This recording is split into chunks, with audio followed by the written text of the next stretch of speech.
ஜோடிகளை ஒப்பிடுக. First one -11/5 -21/8. Second one 3/4 -4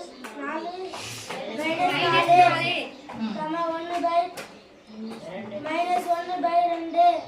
Third one 2/3 4/5.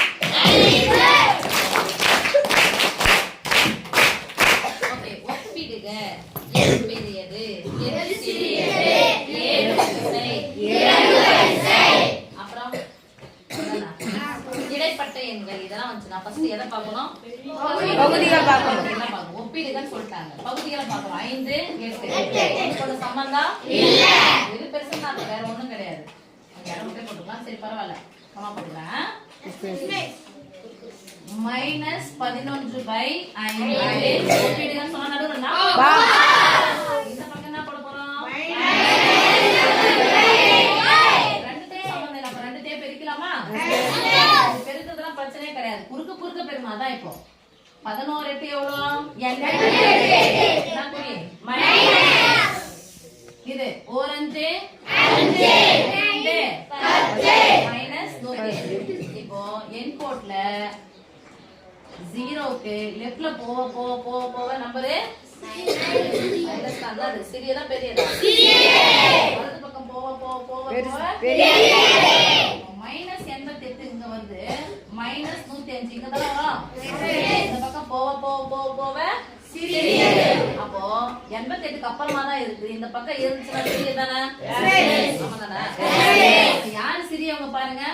-88 சிறியதா? -105 சிறியதா? Minus வருதா? ரெண்டுமே மைனஸ் வருதா? ஓகே. அப்போ எது பெரிய நம்பர்? மைனஸ் விட்டுட்டு பாருங்க. எது பெரிய நம்பர்? அப்ப அதுதான் என்னது?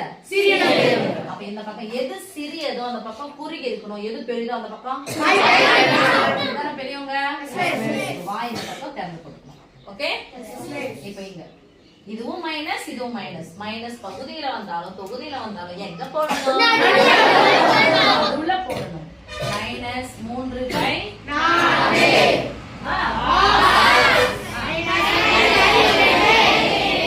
ஒண்ணுக்கு சம்பந்தம் இருக்குதா இல்லையா? பகுதியில 2னுடைய மடங்கு தான் 4. அப்ப என்ன பண்ணலாம்? அழகா பெருக்கலாமா?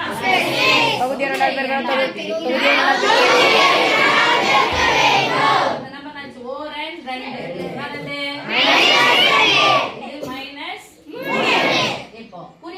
இதுவும் மைனஸ், இதுவும் மைனஸ். புரிய மறந்துருங்க. 2 பெருசா 3 பெருசா? 3 தான் பெருசா. அப்பனா 3 தான் சின்னதுங்க. -3 தான் சின்னது. அண்டர்ஸ்டாண்ட்? சின்னதா இருக்குது குறுகி இருக்கணும். பெருசா இருக்குது வாய் திறந்து இருக்கணுமா? இங்க கம்பேர் பண்ணி பாருங்க. இங்க பாக்ஸ் போட்டுட்டானே. இதுவும் பிளஸ், இதுவும் பிளஸ். பகுதியை பார்க்கலாமா? பகுதியை பார்த்தா ஒண்ணுக்கு ஒண்ணு சம்பந்தம் இல்ல. அப்ப ஒண்ணுக்கு ஒண்ணு சம்பந்தம் அப்ப என்ன பண்ணலாம்? நேரா பெருக்க குறுகுறு பெருமா. இப்ப 2ஆல பெருக்கலாம். 3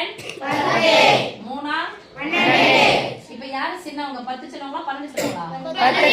10 சின்னவங்களா? யார் பெரியவங்க? 12 பெரியவங்க. அந்த பக்கம் அவ்வளவுதான். சமயம் ஓகே.